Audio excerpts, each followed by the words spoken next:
ஒரு manual railway கேட்டை வந்துட்டு பராமரிக்கக்கூடிய இந்த மாதிரி நிறைய இருக்குது. ஒரு நாளைக்கு 200 முறை திறந்து திறந்து மூடக்கூடிய கேட்டெல்லாம் இருக்குது. இங்க பக்கத்துல நீங்க போனீங்க அப்படின்னா, பெருங்காலத்தூருக்கு நீங்க போனீங்க அப்படின்னா, இங்க பாத்தீங்கன்னா இவ்வளவு கூட்டம் இருக்கும். அங்க ஒரு சப்வே கட்ட மாட்டாங்க. அட்லீஸ்ட் மனிதர்கள் போறதுக்காக ஏதாவது செய்யணுமே, செய்ய மாட்டாங்க. எல்லாருமே அப்படியே புந்து புது வெளியில வரக்கூடிய பழங்கால முறைதான் நடந்துட்டு இருக்கு. இந்த ரயில்வே அந்த இடத்துல சர்வே பண்ணணும் அப்படின்னு சொல்ற அந்த அப்ரூவல் வந்திருக்குது. எது எந்த இடத்துல விபத்து நடக்குதோ அந்த ரயில்வே கிட்ட ஒரு சர்வே பண்ணணும்ன்ற ஒரு அமைக்கணும்ன்ற ஒரு உத்தரவு வந்துருச்சு. அதை செயல்படுத்துற மாவட்ட நிர்வாகம். ஒரு விபத்து நடந்தா அவனுக்கு பதில் சொல்ல முடியல, மாட்டிக்கிட்டானுங்க. மாட்டிக்கிட்ட உடனே மாத்தி நம்மள கன்வின்ஸ் பண்றதுனா உடனே ஒரு தமிழ் எடுத்து வந்து போடுறது. இதுதான் மோடி அரசு, இந்திய ஒன்றிய அரசு காலகாலமா செஞ்சுட்டு இருக்கிற வேலை. டெவலப்மெண்ட் எல்லாம் இங்க நம்ம பண்றோம். ஆனா அந்த டெவலப்மெண்ட் பெனிஃபிட் இங்க இருக்கவங்களுக்கு கிடைக்குது. திட்டமிட்டு செய்யற இந்திய ஒன்றிய அரசு கேட் கீப்பர் லெவல்லே அவன் கொண்டாந்து வைக்கிறான்னு பார்த்து நாம தமிழர்கள், நாம தமிழ்நாட்டை காப்பாத்திக்கிறோம், நம்ம தமிழருடைய அந்த வாழ்க்கையை காப்பாற்றணும், மேம்பாட்டுக்கு கொண்டு வரணும் அப்படின்னா இந்த இந்திய ஒன்றிய அரசு நமக்கு எதிராக பண்ணக்கூடிய ஒரு சூழ்ச்சி நாங்க வந்து அப்படியே டெவலப் பண்ணிடும் அப்படின்னு சொல்லிட்டு அமித்ஷாவும் மோடியை வந்து நீங்க கதைக்கிறாங்கல்ல, இவங்க யாரையெல்லாம் அப்பாயின் பண்ணிருக்காங்கன்னு நீங்க போய் பாருங்க.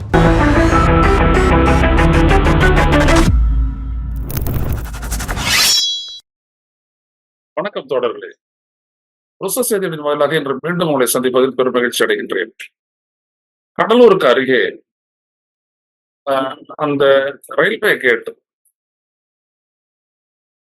ரயில் வரும்பொழுது அது மூடப்படாமல் கிடந்த காரணத்தினால் அங்கே பள்ளிக்கு அழைத்து செல்லக்கூடிய வேன் ஒன்று அந்த ரயில்வே லைனை கடக்கும் போது விழுப்புரத்திலிருந்து மயிலாடுதுறை செல்லக்கூடிய அந்த பேசஞ்சர் ட்ரெயின் 95 கிலோமீட்டர் வேகத்தில் வந்திருக்கிறது.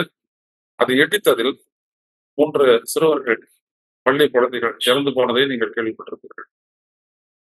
அந்த இடத்தில் நீங்கள் பார்த்தீர்களானால் உள்ளபடியே அந்த தவறை செய்தது அந்த கேட் கீப்பராக இருக்கக்கூடிய பங்கஜ் சர்மா என்கின்ற அந்த வட இந்திய தொழிலாளி தான், கேட் கீப்பர் தான். ஆனா எடுத்தோடனே ரயில்வே என்ன பண்ணுது அப்படின்னா அவனை காப்பாற்றக்கூடிய முயற்சியில் ஈடுபட்டுச்சு. அது என்ன சொல்லிச்சு அப்படின்னா, ரயில்வே கேட் ரொம்ப நேரம் மூடி இருக்குது, நாங்க காத்துட்டு இருக்கிறோம், திறந்து விட்டு நாங்க போயிட்ட உடனே மறுபடியும் முடிக்கும் அப்படின்னு சொல்லி வேன் டிரைவர் கேட்டதுனாலதான் இந்த கேட் கீப்பர் திறந்து விட்டாரு அப்படின்னு சொல்லி ஒரு பெரிய பொய்ய அவிழ்த்து விட்டாங்க எடுத்த உடனே. அது விபத்து நடந்த முந்தா நாள் காத்தால, நேற்று காத்தால சொன்னோடனே இதான் அவங்க சொன்னதுதான். இதான் ரயில்வே ஆள் ஒருத்தர் பேட்டி கொடுத்தாரு. அப்புறம் நல்ல வேலை அந்த ரயில்வே டிரைவர் வந்துட்டு படுகாயத்துடன் மருத்துவமனையில பேசக்கூடிய நிலையில் இருந்ததுனால அப்படியெல்லாம் எதுவும் இல்லை, கேட்டு திறந்தே தான் இருந்துச்சு, அதனாலதான் நான் போனேன் அப்படின்னு சொல்லிட்டு சொன்னாரு. அது மட்டும் இல்லாமல் விபத்தில் சிக்கி உயிர் தப்பிய மற்றொரு மாணவனும் அதைதான் சொன்னான். கேட்டு திறந்து இருந்துச்சு, அதனாலதான் நாங்க போனோம். உண்மை என்ன அப்படின்னீங்கன்னா, கடைசியில காவல்துறை விசாரணை நடத்தி எல்லாம் என்ன முடிவுக்கு வந்தாங்க அப்படின்னா, உண்மை இந்த ட்ரெயின் 7:10 இருந்து அவர் கேட்டை பூட்டி வச்சிருக்காரு. 7:25 வரைக்கும். 7:25 வரைக்கும் எந்த ட்ரெயினும் வரல அப்படின்றதுனால அது என்ன விதமான சிக்னல் சிஸ்டம், என்ன விதமான கனெக்டிவிட்டின்றது ரயில்வே அமைச்சகத்துக்கே வந்துட்டு வெளிச்சம். அவர் திறந்து விட்டார்.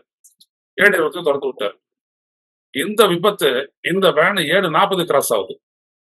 அப்போ அந்த ட்ரெயின் எத்தனை மணிக்கு வரும், அது வருதா இல்லையா அப்படின்ற சமிக்கை அங்கே செயல்படவில்லை. இது யாருடைய ரயில்வேஸ் தானே, அவங்க தானே இந்த சமிக்கை அது பண்றது.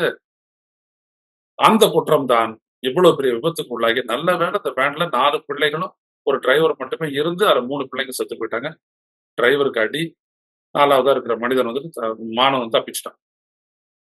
இதுல பாருங்க, ஒரு மேனுவல் ரயில்வே கேட்டை வந்துட்டு பராமரிக்கக்கூடிய இந்த மாதிரி நிறைய இருக்குது. ஒரு நாளைக்கு 200 முறை திறந்து திறந்து மூடக்கூடிய கேட்டெல்லாம் இருக்குது. இங்க பக்கத்துல நீங்க போனீங்க அப்படின்னா, பெருங்காலத்தூருக்கு நீங்க போனீங்க அப்படின்னா, இங்க பாத்தீங்கன்னா எவ்வளவு கூட்டம் இருக்கும். அங்க ஒரு சப்வே கட்ட மாட்டாங்க. அட்லீஸ்ட் மனிதர்கள் போறதுக்காக ஏதாவது செய்யணுமே, செய்ய மாட்டாங்க. எல்லாருமே அப்படியே புந்து புது வெளியில வரக்கூடிய பழங்கால முறைதான் நடந்துட்டு இருக்கு. அப்படி இந்த ரயில்வே அந்த இடத்துல சர்வே பண்ணணும் அப்படின்னு சொல்ற அந்த அப்ரூவல் வந்திருக்குது. எது எந்த இடத்துல விபத்து நடக்குதோ அந்த ரயில்வே கிட்ட ஒரு சர்வே பண்ணணும்ன்ற ஒரு அமைக்கணும்ன்ற ஒரு உத்தரவு வந்துருச்சு.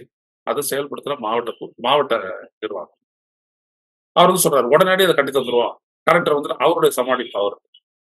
இப்படி நீங்க பாத்தீங்க அப்படின்னா இதுல ஒரு முக்கியமானது, இவங்கெல்லாம் வந்துட்டு போய்கிட்டு வந்துகிட்டு இருக்கிறாங்களே, அந்த பர்ட்டிகுலர் கேட் கீப்பர் வந்துட்டு பார்த்தீங்கன்னா பங்கஜ் சர்மா.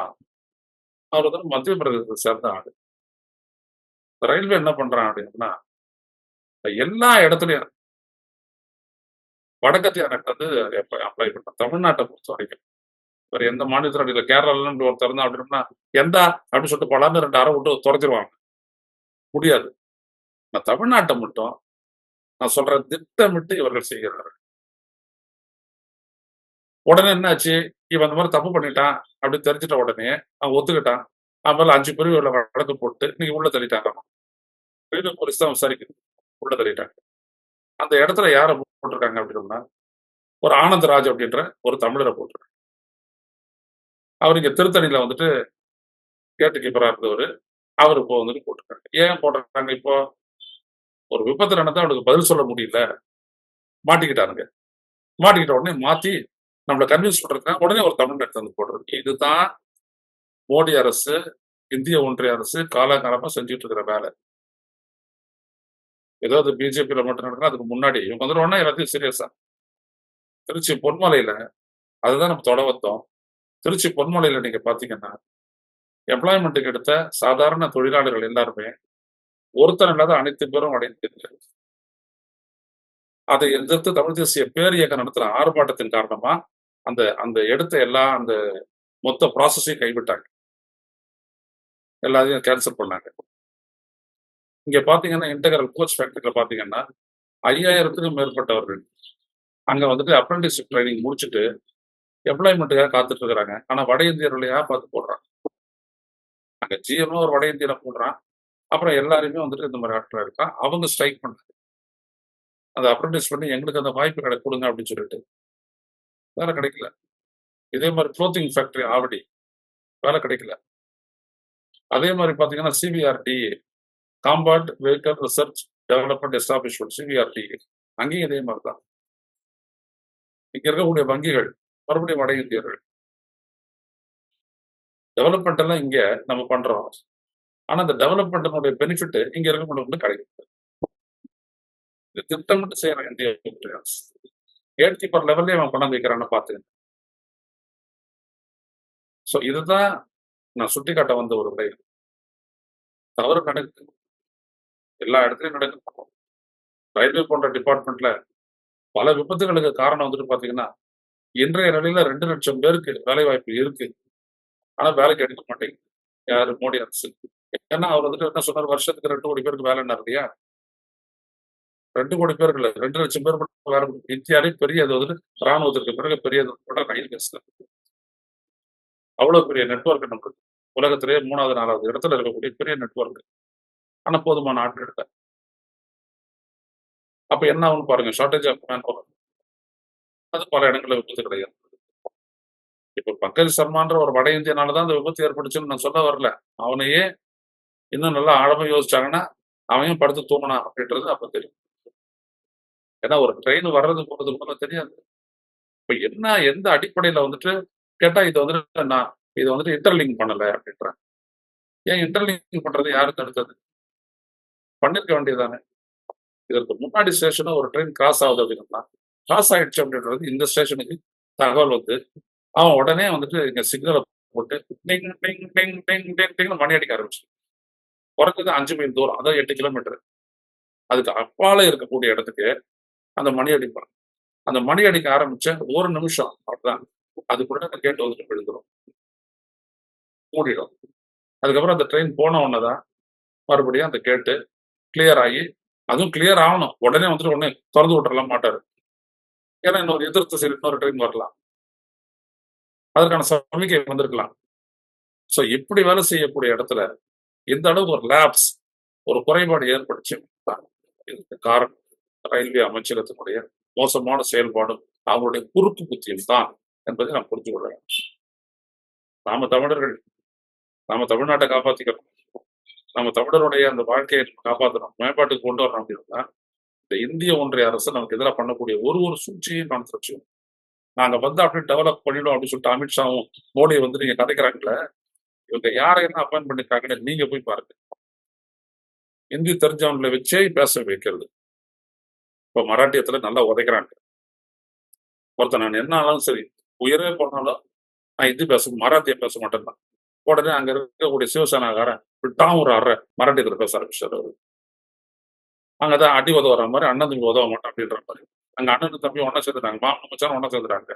ராஜ் தாக்கரேயும் உத்தவ் தாக்கரேயும். பாருங்க, அந்த மொழி பிரச்சனை அவங்கள ஒன்றா இணைச்சிருச்சு. பெரிய பொலிட்டிக்கல் சேஞ்ச்.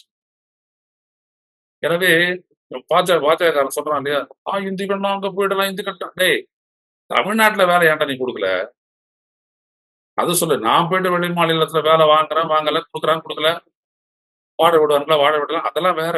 தமிழ்நாட்டுல இருக்கிற வேலையை ஏன் தமிழ்நாடு கொடுக்கல? இதான் பாஜகக்காரனை பார்த்து நம்ம கேட்க வேண்டிய கேள்வி. எதுக்கு ஒரு கேட் கீப்பர் எடுத்துட்டு வந்து அங்க எல்லாம் ஆள் இல்லையா? வரமாட்டானா? இவ்வளவு காலம் வேலை செஞ்சு ஆனந்தராஜ் எங்க இருந்தாரு? அப்போ இவனுடைய சூழ்ச்சியை புரிச்சுக்கணும். வாழ வைக்கிறது நாம, வாழறது அவங்க. வரிய கொடுக்கறது நாம, என்ஜாய் பண்றது அவங்க. அது ஆனா முட்டா போயிட அதே மாதிரிதான் இருப்பாங்க. இப்பதான் மாறி வராங்க. அந்த ஜெய் ஸ்ரீராம்னு சொன்னா ஓட்டு போறது இல்லை அப்படின்ற முடிவுக்கெல்லாம் உத்தரப்பிரதேசம் வந்தது இப்பதான், கடந்த எலெக்ஷன்ல தான். அதுவும் ஓபிசி என்கிற ஒரு பெரிய பிரிவு பாஜக காரணம் நமக்கு அரையான பெனிஃபிட் கிடையாது, முன்னேற்றம் இருக்காது, ஒண்ணு இருக்காது, தள்ளி போயிட்டான். இப்ப அங்க ஆங்கிலம் அப்படின்றது வந்து வேகமா படிக்கணும், அதுதான் படிக்கணும், அதான் எம்ப்ளாய்மெண்ட் அப்படின்ற அளவுக்கு போயிடுச்சு. ஏன்னா இவ்வளவு காலம் என்ன சொல்றேன்னா ஹிந்தி படிச்ச வேலை கிடைக்கும் அப்படிதான் சொல்லி இந்த பாடாப்பான இந்த ஹிந்தி மொழியை வந்து அவனுக்கு ப்ரமோட் பண்ணாங்க. அதுல அந்த ஊர் மொழிகள் எல்லாம் அறிஞ்சு போச்சு, அவங்களுடைய பூர்வீக மொழிகள் அறிஞ்சு போச்சு. இப்ப அவங்க வந்துட்டு ஆங்கிலம் கத்துக்க பாக்குறாங்க. ஏன்னா இந்த தமிழ்நாடு, கேரளா, கர்நாடகா, ஆந்திரா, தெலுங்கானா இவங்கெல்லாம் மிகப்பெரிய அளவுக்கு வெளிநாடுகளில் வேலை செய்யறாங்க. என்ன காரணம்? இங்கிலீஷ். உடனே அமித்ஷா சொல்றாரு, ஏன்னா இங்கிலீஷ் தான் படிச்சு ஓரளவுக்கு அறிப்பட்டாங்க, அதுக்கப்புறம் ஏன் பிஜேபி ஆதரிப்பான்? யாரும் ஆதரிக்க மாட்டான். நல்ல வசதியா இருக்கக்கூடிய பிராமணன் அவங்களே எப்பொழுதுமே அப்படிதான். அவங்களுக்கு தேவை அவங்களுக்கு ஏத்த மாதிரியான ஒரு ஆட்சி வேணும். எக்கனாமிக்கலி வீக்கர் செக்ஷன் அவங்களுக்கு கொடுத்தா இல்லையா? எக்கனாமிக்கலி அவங்க வீக்கர் செக்ஷனா கொடுத்தா இல்லையா? இதனால அவங்க மாதிரியான ஆட்கள் தான் அதை ஆதரிப்பாங்களே ஒழிய படிச்சு புத்தி உள்ள சிந்திக்கக்கூடிய ஆற்றல் உள்ளவங்களும் பிஜேபி ஓட்டு போட மாட்டாங்க. இந்த அளவு வஞ்சகப்பட்டு. எனவே இதைத்தான் இந்த இடத்தில் நாம் கொடுத்துக் கொள்ள வேண்டும். நம் மண்ணில் நம் மக்களுக்கான வேலை வாய்ப்பு இருந்தால் மட்டுமே நம் மண் நம்முடைய நகைகள். இப்ப கேரளா இந்த மாதிரி போட்டு முடியுமா? ஒருத்தங்கிட்ட போயிட்டு அவன் வந்துட்டு கியும் அப்படின்னா பலர்னு ஒரு அளவு விடுவான். எந்த அப்படின்னு கேட்டாதான் இருக்க முடியும். புரியுதுங்களா? அப்ப இந்த மாதிரியான ஒரு கடைக்கு நம்ம வரணுமானா ஆமா வரணும். நம்ம மண்ணில் நம்ம பிள்ளைங்களுக்கு தான் வேலை கிடைக்கணும். அப்ப எல்லாமே சரியா இருக்கும். முன்னாடி அப்படிதானே இருந்துச்சு. கேட்டு திறந்து விடுற, அதாவது ஆளில்லா கிராசிங் வேற, அதுல விபத்து நடக்கலாம். அதுல என்ன பண்ணுவாங்கன்னா, ஒரு பஸ் கிராஸ் ஆகணும்னா அந்த பஸ்ஸுடைய கண்டக்டர் வந்து என்ன பண்ணுவாரு, பஸ் முன்னாடி நின்னுடும். அவர் இறங்கி வந்துட்டு 2 சைடையும் பார்த்துட்டு அப்ப அடுத்த கேட் லைனை கிராஸ் பண்ணி நின்னுன்னு ஊதாரு, பஸ் வந்துடும். அதுக்கப்புறம் தான் ஏறுவாங்க. ஒரு லாரியா இருந்தாலும் லாரியோட கிளீனர் அதை செய்வான். ஆனா இங்க நம்ம கேட்டை போட்டோம். கேட்டு மூடுறவன் அவனுக்கு சிக்னல் சிஸ்டம் எல்லாமே இருக்குது, இருந்தும் செயல்படல. அதுல அவன் நம்ப ஆள் இல்லை. இப்படியான ஒரு பிரச்சனை. எனவே இது ஒவ்வொரு இடத்திலும் இருக்கக்கூடிய இந்த பிரச்சனையை நாம் உற்று கவனித்து நமக்கான மண்ணில் நம் மக்களுக்கான வேலை வாய்ப்பு கொடுத்தாதான் நமக்கான பாதுகாப்பு இருக்கும் அப்படின்றத சொல்லிக்கிறேன். இல்லாட்டி இந்தியன் ரயில்வே வேலை ஒரு புடலங்கையும் கிடைக்காது. இந்தியன் ரயில்வேஸ் தான் அதை மட்டும் தெரிஞ்சு நம்மளுடைய புத்திசாலிங்க எங்க வேணாலும் போயிடலாம்.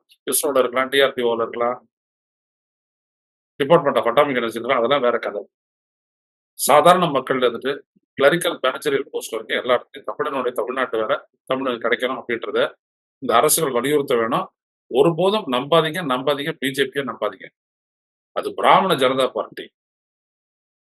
அவங்க மனுஸ்மிருதியை ஏற்றுக்கொண்டவர்கள், அவங்க வர்ணாசிரமத்தை மதிப்பவர்கள், அவர்கள் சாதியத்தை மதிப்பவர்கள். எனவே அவர்களால் தமிழ்நாட்டுக்கு மேம்பாடும் கிடைக்காது, முன்னேற்றமும் கிடைக்காது. இதை புரிந்து கொள்ள மீண்டும் சந்திப்பு தொடர்ந்து நன்றி. ஊடகம் கார்ப்பரேட் அரசியல்வாதிகளின் கைப்பாவையாக அடிமைகளாக இருந்தது போதும். இனி சாட்டை எடுத்து சுழற்றும் நேரம் வந்துவிட்டது. ஊடகம் பொதுமக்களாகிய உங்களுக்காக, உங்களாலேயே இயக்கப்பட வேண்டும். ஊடக சுதந்திரத்திற்காக உங்களின் பங்களிப்பை இன்றே அளித்திடுங்கள்.